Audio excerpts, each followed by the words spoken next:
Hi. Hello. Good afternoon, Mayor and Council. This is my third or fourth time here talking about the Pelissier Street parking garage. So when the Mayor talks about going back to the articles, there's a few that say dead zone, and my name are in them pretty prominently as well.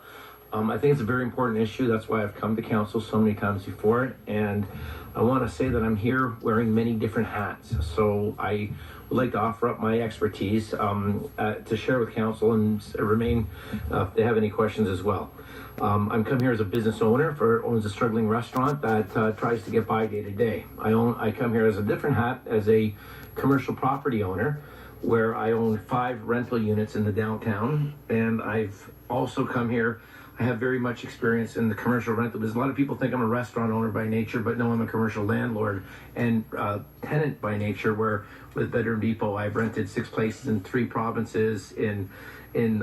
With Bedroom Depot, we rented to Part Source with Canadian Tire and signed a land lease for 7,000 square feet there. So I have a lot of experience in that respect. And third, I come as the past chair of the Downtown Windsor BIA, who has gone to every conference, who's talked to every expert, who's talked to past task force panels, who's talked to the president of the International Downtown Association, who's gone to Main Street conferences specifically on the parking garage. And I've listened to everybody's advice, who talked to me about how important the space is, as you've heard from the last speaker. Now, I can sit here and talk about pointing fingers about who did what, bad faith, bad negotiations, but that's not what I'm about. I'm about trying to come up with a solution, try to talk about what we can do from here, go forward. Why is this a problem? How do we fix it? Because it really does need to be fixed. We have a history.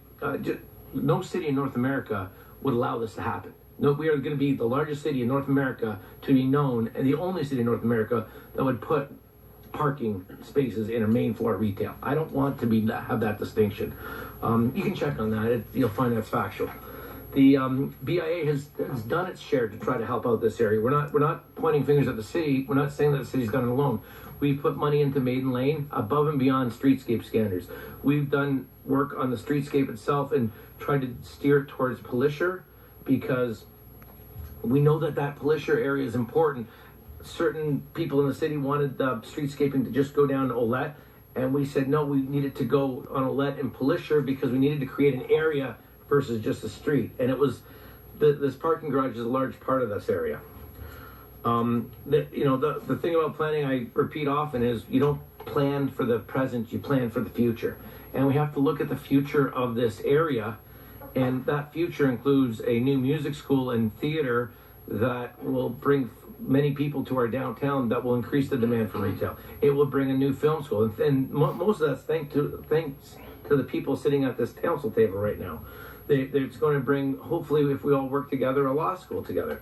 So we know that in the future we'll bring a lot of development. We'll see a lot of projects that have been ongoing for years come to fruition within months. And months of those projects being complete, we're going to have the demand, the bodies that create the demand for retail. If I had to complain about how the city does business or point of finger, what I would do is simply talk about the way the city communicates. And there's a great saying by George Bernard Shaw: the problem with communication is the illusion that it occurred. Every lease I've ever done, if I relied on simply someone submitting an offer and making a final decision based on that offer, either none of my places would be rented, or if they were, they'd be rented for no money whatsoever. So on a lease like Canadian Tire land lease, that was a land lease. We submitted the lease back and forth 12 times. I sat down with the tenant. As a tenant, I've given offers where I've asked for the stars, and the landlord has come back to me and said, no, you can't have the stars, Mark, you can only have the moon. It's a back and forth prospect. And what I see in this process is I don't see that level of communication with potential tenants and potential applicants. Are the offers that the city receives not sufficient? I'm sure they are, but has anybody gone back and sat down with that tenant and say, what are you actually looking for?